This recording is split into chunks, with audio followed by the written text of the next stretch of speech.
Alors, allons-y pour la résolution de ce problème. Petit a. De nouveau, écrivez les équations de réaction. Donc, dans ce cas-ci, nous avons la calcination du CaCO3. Donc, CaCO3, c'est du calcaire solide, est chauffé à haute température pour donner de la chaux vive solide plus du dioxyde de carbone gazeux. Cette chaux vive réagit ensuite avec de l'eau. Donc nous avons CaO solide plus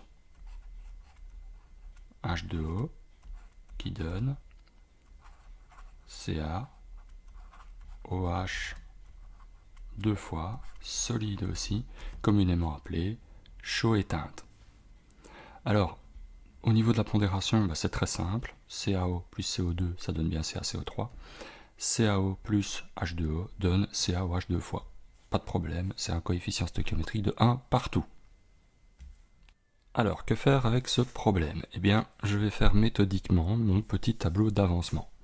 J'ai N, CaCO3, 0, 0 dans l'état initial. Ensuite, N, CaCO3 moins X, 0 plus X, 0 plus X. Ici, j'obtiens 0, ici le nombre de moles de CaO, et ici le nombre de moles de CO2. Je vois que j'ai mon tableau numéro 2 ici, dans lequel je vais avoir N CaO, qui sera le même que celui-ci. Voyez. N H2O, qui est mon inconnu, si je me souviens de l'énoncé de mon problème, et 0 pour l'hydroxyde de calcium au départ. Donc j'ai N CaO moins X, qui n'est pas spécialement le même X que celui-ci, attention. N H2O moins X, et ici 0 plus X. J'obtiens 0 et 0, et ici N CaOH2. Bien, que faire avec tout ça? Premièrement, quelle est la donnée du problème? Eh bien, je vois que ma donnée, c'est 1 tonne de calcaire. Donc, je connais ceci.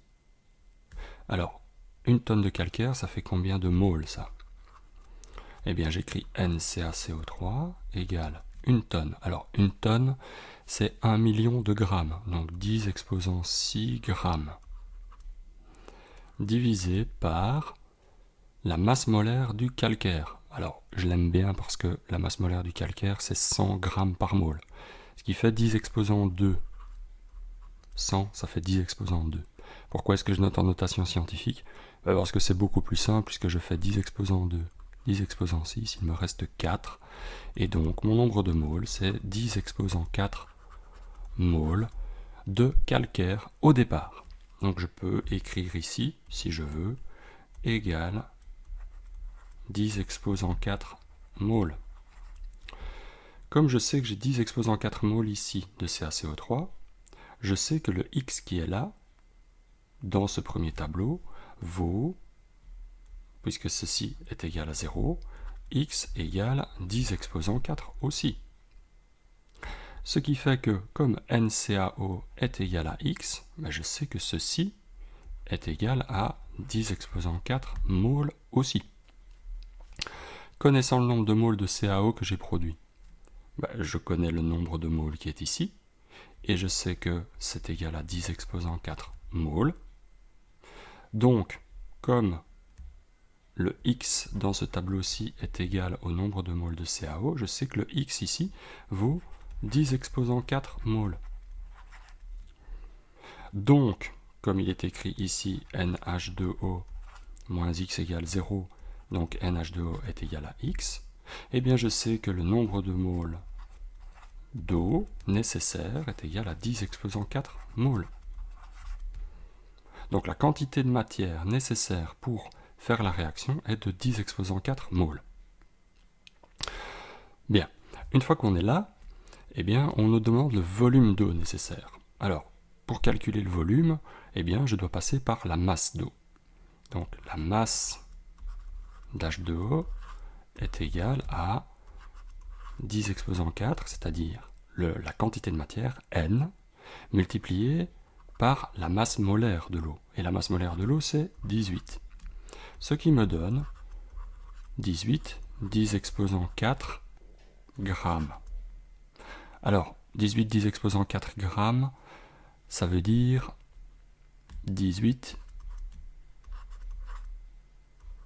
10 exposant 4 millilitres. Parce qu'un gramme, c'est un millilitre.